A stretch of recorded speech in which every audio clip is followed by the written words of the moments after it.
જય ભારત જય સંવિધાન દોસ્તો, આજે ડૉક્ટર બાબા સાહેબ આંબેડકરની 134મી જન્મજયંતિ નિમિત્તે ગામ ગોરીવારી તાલુકો ભેસાણ ત્યાં ગોપાલભાઈ ઇટાલિયા જે 13 તારીખના રોજ જે બાબા સાહેબ આંબેડકરની જયંતિ ઉજવવામાં આવી હોય ત્યાંના યુવાનો તરફથી તો ગોપાલભાઈ ઇટાલિયા પણ ત્યાં પધાર્યા હતા અને ગોપાલભાઈ ઇટાલિયાએ બાબા સાહેબ વિશે બંધારણ વિશે ખૂબ સરસ વાત કરી.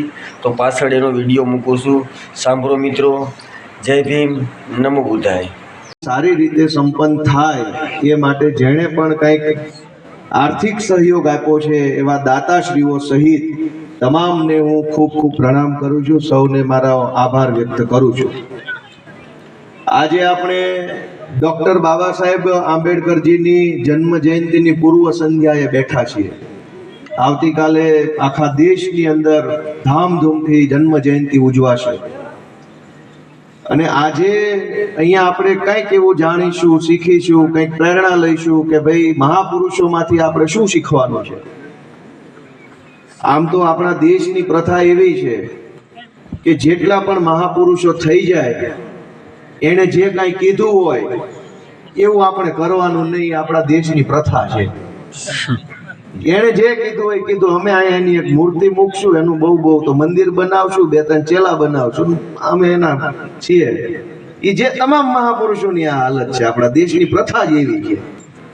એક માણસ આખી પોતાની જિંદગી ઘસી નાખે, એક જિંદગી એટલો બધો સંઘર્ષ કરે કે આવનારી 100 પેઢીઓ સુધી એના સંઘર્ષનો ફાયદો મળે. એવું મહાન જીવન એક માણસ જીવી જાય, એવું મહાન કામ એક માણસ કરી જાય, પછી એનો અડધો વિચાર ક્યારેક આપણે આપણા જીવનમાં નથી ઉતારી શકતા ને એટલે આપણા દુઃખો ઓછા નથી થતા.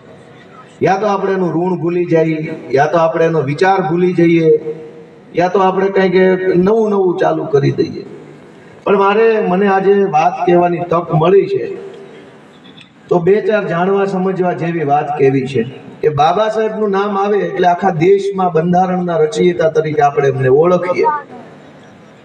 એક તરફ આખી દુનિયા ભારતના બંધારણ ઉપર ગર્વ લે છે કે દુનિયાનું સૌથી મોટું અને લિખિત સ્વરૂપનું બંધારણ ભારત પાસે છે.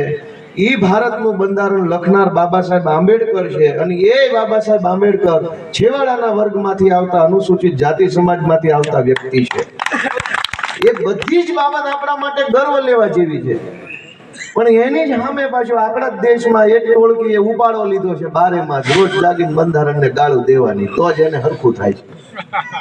નહીં જાણવાનું, નહીં જોવાનું, પૂઠું કેવા કલરનું છે, લખ્યું છે કેટલું, કઈ ભાષામાં લખ્યું છે, કઈ સાલમાં લખ્યું છે, હું લખ્યું છે, એ લખ્યા પછી હું જો કાંઈ ખબર ન હોય તો એ બંધારણ વિશે ઉપદેશ આપવો ને આપવો. મારે બહુ લાંબી વાત નથી કેવી. હું તો રાજ્યશાસ્ત્રનો ગ્રેજ્યુએટ થયેલો વ્યક્તિ છું, LLB LLM કરેલો વ્યક્તિ છું. એટલે કાયદો બંધારણ સતત સમજો કે LLB ના 3 વર્ષ, LLM ના 2 વર્ષ, ગ્રેજ્યુએશનના 3 વર્ષ, એટલે 8 વર્ષ સુધી હું કાયદો અને રાજ્યશાસ્ત્ર ભણેલો માણસ છું. પણ મારે એક સમજવા જેવી વાત લોકોને કહેવી છે કે શું કામ આપણને એમ લાગે છે કે ભાઈ બંધારણમાં બધું આપણા વિશે ખરાબ લખેલું છે, આપણા કામનું નથી, ટીકા ટિપ્પણી કરવા જેવું જ છે બધું. આપણને અત્યારે ચૂંટણી છે, હું ઉમેદવાર છું, આપણા બધાની કિંમત કેમ છે આ દેશમાં, આ સમાજમાં? આપણા બધાની વેલ્યુ શું કામ છે? આપણને મત આપવાનો અધિકાર મળ્યો છે ને એટલે આપણી કદર છે. હારા એક વખત નમી જવું પડે, 5 વર્ષ પછી જે થતું હોય એ આપણા ભાગ. એક વખત તો મોટો તોપ હોય ને એને આમ થોડુંક તો વાંકું રહેવું જ પડે. એ અધિકાર બાબા સાહેબ આંબેડકરે આપણને આપેલો. અને એમાંય તે તમે આપણે નથી જાણતા એટલે બંધારણને આપણે 100 વખત ટીકા ટિપ્પણી કરીએ છીએ. નો ડાઉટ 5 વસ્તુ એવી હશે જે સમય પ્રમાણે બદલવા જેવી હશે. કેમ કે બંધારણ તો 1949માં લખાયું અને એ 50માં લાગુ થયું. એટલે સ્વાભાવિક છે કે એ જમાનો જેવો હશે, એ સમાજ જેવો હશે, ત્યારે વ્યવસ્થા જેવી હશે, જેવું વિજ્ઞાન હશે, જેવી ટેકનોલોજી હશે, એવું લખાણું હશે. આજે જેવું છે એવું નહીં હોય એમાં. તો આજે જેવું છે એવું એની અંદર લખવાની જવાબદારી, લખાવવાની જવાબદારી સરકારની કે પાર્ટીની નથી, આપણા બધાની જવાબદારી છે. આજ સમાજ જેવો છે, આજના સમાજની જે જરૂર છે એવું જો બંધારણમાં ન હોય તો બંધારણમાં એવું લખાય એનો નિર્ણય સરકારોએ નથી કરવાનો. યાદ રાખજો દોસ્તો, આ બહુ મોટી કન્ફ્યુઝન છે. સરકારે નક્કી નથી કરવાનું કે બંધારણમાં કેવો સુધારો આવશે. સરકારને એ કંઈ કરવાની જરૂર નથી કે બંધારણમાં શું રાખવું ને શું કાઢવું. એ નક્કી કરવાની સત્તા બાબા સાહેબ આંબેડકરે આપણને બધાને આપી છે. પણ આપણી તકલીફ એ છે ને કે અડધા ભજીયામાં સત્તા વેચી મારે છે, અડધા બે પોટલીમાં કહી દે છે મારા વતી તું જે કરી પોટલી લાવ. અડધા રોકડા લઈ લે છે, અડધા ઠામડા લઈ લે છે, કોક સ્પીકર લઈ લે છે. બાબા સાહેબ ની નહોતી કલ્પના કે આને મત આપવાનો અધિકાર આપશું તો અધિકાર ભજીયામાં વેચી મારશે. એ એને નહોતી ખબર, નકરી નો દે. તમે સમજો, અત્યંત મહત્વની વાત હું તમને કહું કે જે ક્યાંય ચર્ચામાં નથી.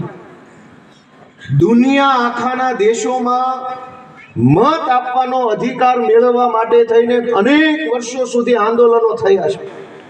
સમજવા જેવી વાત છે. અને બહેનો માટે ખાસ દુનિયાના તમામ દેશોમાં, અમેરિકામાં, બ્રિટનમાં, બ્રિટન તો આખા દુનિયાનો દાદો હતો. આઝાદીની પહેલા આખા દુનિયાના તમામ દેશોને ગુલામ બનાવ્યા હતા બ્રિટને.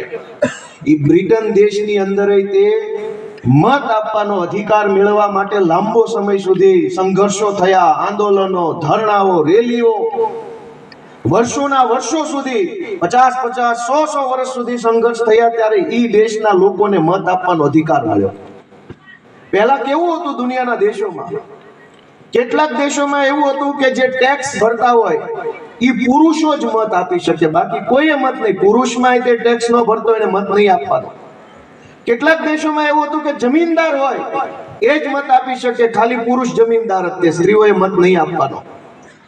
કેટલાક દેશોમાં એવું હતું કે ભણેલો માણસ હોય, પુરુષ હોય એ જ મત આપી શકે, બીજા કોઈએ મત નહીં આપવાનો. દુનિયાના અલગ અલગ દેશોની અંદર મત આપવાના અધિકારને લઈને અલગ અલગ વ્યવસ્થા હતી. પણ આખી દુનિયામાં એક વસ્તુ સમાન હતી કે મહિલાઓને મત આપવાનો અધિકાર દુનિયાના કોઈ દેશમાં નહોતો. કોઈ ભણેલાને મત આપવાનું કહેતું, ભણેલો હોય એ જ આપી શકશે. કોઈ કે ટેક્સ ભરતો હોય એ જ આપી શકશે. કોઈ કે ઉચ્ચ વર્ગમાંથી હશે એ જ આપી શકશે. વિદેશના દેશોમાં એવું તો ગોરી ચામડી વાળો માણસ હોય એ જ મત આપી શકશે. દોસ્તો, આપણે એ સમજવાની જરૂર છે કે દુનિયાના તમામ દેશોએ મત આપવાનો અધિકાર મળે એ માટે લડવું પડ્યું છે. પુરુષોએ પણ લડવું પડ્યું ને મહિલાઓએ પણ લડવું પડ્યું. અને તમને વિશ્વાસ નહીં આવે કે સાઉદી અરેબિયામાં તો હમણાં 2015માં મહિલાઓને મત આપવાનો અધિકાર મળ્યો. હમણાં સુધી ત્યાં નક્કી હતું, સરકારે નક્કી કર્યું બહેનોએ ક્યાંય મત આપવા નહીં, ઘરકામ કરો, રોટલા બોટલા કરો ને આનંદ કરો. એ સરકાર છે 2015માં માની. અમેરિકાની સરકાર 2019માં માની, 1920માં. ઊંધું બોલાઈ ગયું છે, કટકો કાપે ને ધારું ના, ચૂંટણીનો ટાણું છે, આટલો જ ઉપાડશે. આગળ હું કીધું, વાહે હું કીધું, કાંઈ નહીં, નામ જાણે, બસ આટલું જ છે. આને કાંઈ ખબર નથી. કેમેરા વાળા ભાઈ કે અમારું જોજો, આ કટકો કાપે નહીં એવું કરશે. અમેરિકા જેવા દેશમાં 1920માં મહિલાઓને મત આપવાનો અધિકાર મળ્યો. ઈ દેશ તો 17મી સદીમાં બનેલો દેશ છે, છતાંય 200 વર્ષ સુધી એ દેશમાં મહિલાઓને મત આપવાનો અધિકાર નહોતો. ઇંગ્લેન્ડ જેવા ઇંગ્લેન્ડની અંદર 1930ની અંદર મહિલાઓને મત આપવાનો અધિકાર મળ્યો. 100 વર્ષ સુધી લડાઈ આલી કે બહેનોને મત આપવાનો હક આપો. ભારત દુનિયાનો એકમાત્ર એવો દેશ છે કે જેથી આઝાદ થયો ને બંધારણ બન્યું એના પહેલા જ દિવસથી હવને મત આપવાનો અધિકાર બાબા સાહેબે આપી દીધો. ક્યાંય કોઈએ બાંધવું ન પડ્યું અમને મત આપ. નહીતર તમે સમજો કે બાબા સાહેબે બંધારણ ન લખ્યું હોત અને જેણે લખ્યું હોત ને એમાં એમ લખ્યું હોત કે ખાલી ભણેલા જ મત આપે તો આપણે શું કરતા હોત? આપણો ભાવ કોણ પૂછે? મત આપવાનો અધિકાર મળ્યો હોવા છતાંય ઘણી વખત તો કોઈ આપણે ગાંઠતા નથી, હારતા નથી. નહીતર તો અત્યારે મત આપવાનો અધિકાર છે, તરત જ તે ગમે એને વાંકો રાખવો હોય તો તરત ચૂંટણી ટાણે રાખી શકાય. અમારો સમાજ નારાજ છે, અમારું ગામ નારાજ છે, આ રોડ નથી બન્યા, ગમે એ માણસ સીધો થઈ જાય ચૂંટણી. એ તમે કહો છો એટલે સીધો નથી થઈ જતો, તમને મત આપવાનો અધિકાર છે ને એટલે સીધો થઈ જાય માણસ. અને અધિકાર ક્યાં આપણે મહેનતથી મેળવ્યો છે? આપણે શું બળ કર્યું? આપણે કઈ પરીક્ષા આપી? આપણે કયો સંઘર્ષ કર્યો? કયા દંડા ખાધા? આપણે એવું શું કામ કર્યું કે આપણને મત આપવાનો અધિકાર મળી ગયો? ભાઈ ભગવાને આયા મોકલ્યા, બાપાએ મોટા કર્યા તો મત આપવાનો મળી ગયો. એ હક અપાવવા માટે બાબા સાહેબ જેવા મહાપુરુષે આખી જિંદગી ખર્ચી નાખી છે, ત્યારે આપણને હક મળ્યો છે. આપણને એની કદર નથી. અને બાબા સાહેબે તો બધાને મત આપવાનો હક આપ્યો ને, એટલે જ મોટી મોટી વાતો કરે છે ને મોટા સ્ટેજ ઉપરથી. એણે જ નક્કી કર્યું હોત કે ભણેલા જ મત આપશે, અભણને નહીં મત આપવા દેવામાં આવે. બંધારણમાં લખીને ગયા હોત તો હાલત શું હોત અભણ માણસોની? જે સમાજ નથી ભણી શક્યો, જે સમાજ પાછળ રહી ગયો છે, એની હાલત શું હોત? કોઈ એનો ભાવ ન પૂછતો, કેમ કે એની પાસે મત નથી. અથવા તો બાબા સાહેબે એમ લખ્યું કે માત્ર પુરુષો મત આપશે, મહિલાઓ મત નહીં આપે, તો મહિલાઓની હાલત શું હોત આ દેશમાં? વિચારો તમે. મહિલાઓનો મત આપવાનો અધિકાર છે, છતાંય આઝાદીના 75 વર્ષ પછી મહિલાઓની હાલત શું છે? નો હોત તો ક્યાંય હોત. એ તો બહેનોએ વિચારવાનું છે કે દુનિયાના તમામ દેશોમાં મહિલાઓએ મત આપવાનો અધિકાર મેળવવા માટે ખૂબ સંઘર્ષ કરવો પડ્યો, ત્યારે હક મળ્યો. આપણને તો બાબા સાહેબે જન્મતા વેત જ મત આપવાનો હક આપીને ગયા છે. આનાથી મોટી વાત હોય કેવી? અને એ તો બધી જ્ઞાતિ. અમેરિકામાં એવું હતું, ગોરા માણસો જ મત આપશે, કાળા નહીં આપે. અહીંયા એવું કર્યું હોત તો? કોકે બંધારણમાં એવું લખ્યું હોત તો ઉજળા હોય એ જ મત આપશે, કાળા માણા મત નહીં આપે, શું થાય આપણા ગામમાં? તમે દોસ્તો વિચારો કે બંધારણની ટીકા કરવી સહેલી છે. જે જ્ઞાતિનો, દેશનો જે મારા ટીકા કરતા હોય એને 2 હાથ જોડીને કહેજો કે એકવાર ટીકા કર, તને એનોય હક બંધારણમાં જ આપ્યો છે, પણ વાંચીને કરીને તો રૂડો લાગી છે. એમ નામ જીકમ જીક ન કરે. તમે વાંચ્યું છે, જાણ્યું છે, જોયું છે, ખબર છે, પછી કયો, પછી ટીકા કરો? એ તો ટીકા કરવાનો હક બંધારણમાં છે. પણ બાપના પેટ ભરીને બંધારણનું પૂઠું ન જોયું એ જ્ઞાન આપવા આવે ને, એ વાતનો વાંધો બહુ છે. તમારે જોઈ લેવું પડે કે આમાં શું લખ્યું છે, કેટલા વર્ષોનો સંઘર્ષ થયો છે આમાં, આ કેમ બન્યું, કેવી રીતે બન્યું, કેટલા ઉજાગરા છે, કેટલા દુનિયાના દેશોના સંઘર્ષોને નોંધ લેવામાં આવી. દોસ્તો, આ તો એક વાત એવી છે, આપણને ખબર જ નથી કે આપણને આપણા મહાપુરુષો કેવું આપીને ગયા છે. મફતમાં મળી જાય એની કદર કેવી હોય? આ રમતા કોક જીતી જાય છે તો નથી કદર કરતા. ચૂંટણીઓમાં ઘણા માણસો ગામની દાજે જીતી જાય. ગામમાં 2 નાતમાં ડખો હોય, જે નાતની બહુમતી હોય એનો માણસ એમને ગામની દાજે જીતી જાય, વગર પ્રચારે જીતી જાય. નહીં, તું આ વખતે પ્રચાર ન કરતો, અમારે ફલાણાને બતાવી દેવાનો એટલે તને જીતાડી દેવો છે. આપણા મત આપવાના અધિકારનો આપણે કેવો ઉપયોગ કરીએ છીએ એ જુઓ તમે. કે બાબા સાહેબે કેવા પોતાના જીવનમાં ચડાવ ઉતારને વેઠા, સંઘર્ષો વેઠા, આપણને હક આપ્યો. એ હક આપણે કોને આપીએ છીએ? કે ગામની અંદર ડખો હોય તો ગમે એને મત આપી દેવાનો, 2 જ્ઞાતિ વચ્ચે ડખો હોય તો ગમે એને મત આપી દેવાનો, કોઈ પાર્ટી વાળા વાયદા વચન કરી જાય તો ગમે એને મત આપી દેવાનો. બાબા સાહેબે એમ વિચાર્યું હશે, આપણે તો એને સદેહ જોયા નથી, પણ એમ વિચાર્યું હશે કે હું નહીં રહું આ દુનિયામાં, પછી આ બધા માણાનું કોણ વિચારશે, આનું રૂડું કોણ કરશે, આનું હારું કોણ કરશે, અને આગળ કોણ લાવશે? અને બાબા સાહેબે વિચાર્યું છે કે એનું હારું કરવાની જવાબદારી એને જ હોપું ને, આંગળીમાં એક મત મૂકતો જાવ કે એનું હારું મોડું એ જ નક્કી કરશે, બટન દબાવી. પછી તો કોણ? હવે આપણે જ આપણું નક્કી કરવાનું છે. હવે કોઈ કઈ આવે એમ નથી, આવ્યા એની આપણે કદર કરી નથી, એટલે ન્યાય હવે બધા વળી ગયા કે હવે નથી જવા જેવું. જેટલા મહાપુરુષ આવે એની કદર ન થઈ, એટલે એવું મહાપુરુષો એ નક્કી કર્યું જાવું જ નથી. હવે આપણું સારું આપણે કરવાનું છે. કેવું કરવું ને કેવું ન કરવું એ દર ચૂંટણીએ નક્કી કરવાનું છે. હું એમ જરાય નથી કહેતો કે મારા નામનું બટન દબાવી બધા બહુ સારા ને બાકીના ખરાબ, એવું હું નથી કહેતો. પણ આ સંવિધાન જે બન્યું છે, આ વ્યવસ્થા જે બની છે, એ આપણે ચલાવવાની છે. આ દેશ આપણે ચલાવવાનો, સરકારો નથી ચલાવવાનો. સરકારો 5 વર્ષ પૂરતી છે. આપણે તો જીવવી ત્યાં સુધી અખંડ આ મલકના, આ ગામના, દેશના રહેવાના. આપણી કોઈ એક્સપાયરી ડેટ નથી. સમાજ કોઈ દિવસ એક્સપાયર ન થાય. નાગરિકની એક્સપાયરી ડેટ સંવિધાનમાં નથી લખી 60 વર્ષના થાવ એટલે નાગરિકમાંથી મટી જાઓ. અખંડ નાગરિક બનાવ્યો છે. જીવો ત્યાં સુધી આ દેશના નાગરિક છો, જીવો ત્યાં સુધી આ સમાજના સભ્ય છો. આપણી કોઈ એક્સપાયરી ડેટ નથી. સરકારોની એક્સપાયરી ડેટ છે, મંત્રીની એક્સપાયરી ડેટ છે, ધારાસભ્યોની એક્સપાયરી ડેટ છે કે 5 વર્ષ થાય એટલે ઘર ભેગા. આપણે કાયમ છીએ તો આપણે કાયમ છીએ, અને કાયમ રહેવું હોય તો આપણને જે હક મળેલો છે એ હકનો વ્યવસ્થિત ઉપયોગ થાય એ કાળજી લેવાની જવાબદારી આપણી છે. દોસ્તો, બંધારણના આમ એલા લાંબુ નથી ગયું, હા તમે ડાયરો સાંભળો, મેં આ ચાલુ કર્યું. વળી કોક કહે કે હવે આ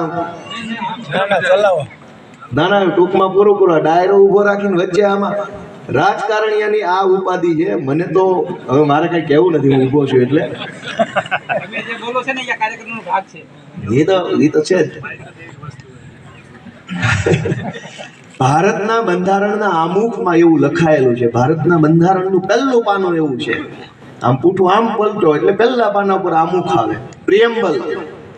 એમાં એવું લખ્યું છે કે અમે ભારતના લોકો, એની વાક્ય રચના છે ને એ બહુવચનમાં છે કે આ બંધારણ કોણે લખ્યું એવું એમાં લખ્યું છે કે અમે ભારતના લોકો ભારતને સાર્વભૌમ, બિન સાંપ્રદાયિક, લોકતંત્રાત્મક ગણરાજ્ય તરીકે સ્થાપિત કરવા માંગીએ એવું લખ્યું છે.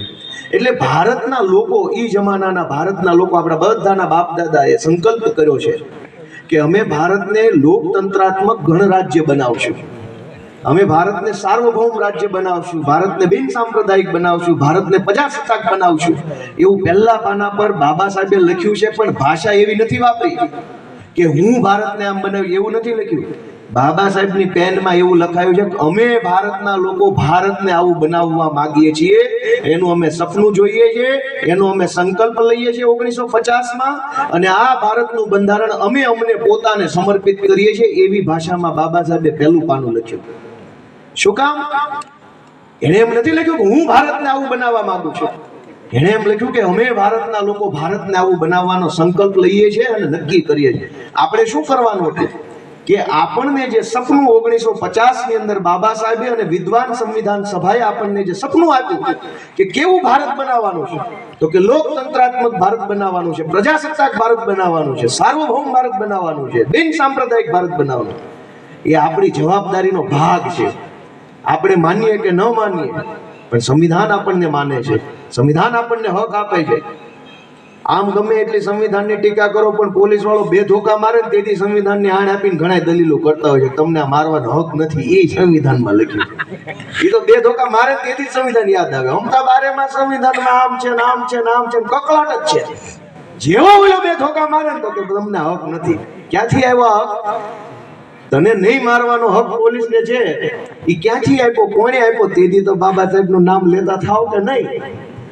એ આપણે આ જાગૃતિ ફેલાવવાની છે, આપણે બધાની સહિયારી ફરજ છે. એક માણસથી ક્યારેય કઈ થવાનું નથી, એક દિવસમાં ક્યારેય કઈ થવાનું નથી. વર્ષો સુધી સમાજ આખો બહોળો સમાજ સૌ મળીને નિરંતર પ્રયાસ કરશે, નિરંતર પ્રયાસ કરશે. તો મને એવું લાગે છે કે ભારતના બંધારણના પહેલા પાના ઉપર જેવું ભારતની સંકલ્પના બાબા સાહેબે લખી છે એવું ભારત એક દિવસ જરૂર બનશે, એવો મને વિશ્વાસ છે. આપણને સૌને ઈશ્વર બળ આપે, ઈશ્વર શક્તિ આપે કે જેવું ભારત મહાપુરુષોએ સપનામાં જોયું છે એવું ભારત આપણે બનાવીને જઈએ. આપણને વારસામાં જે ભારત મળ્યું છે એને વાપરીને ખૂટવાડી ન જઈએ, પણ કંઈક સારું કરીને આપણે આ ભારતમાંથી વિદાય લઈએ, એવું બળ ઈશ્વર આપણને આપે.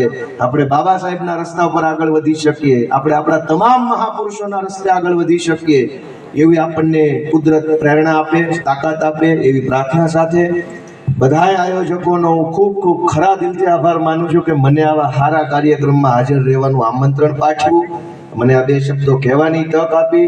બધાએ શાંતિથી મારી વાત સાંભળી. સૌનો ખૂબ ખૂબ આભાર. જય ભીમ.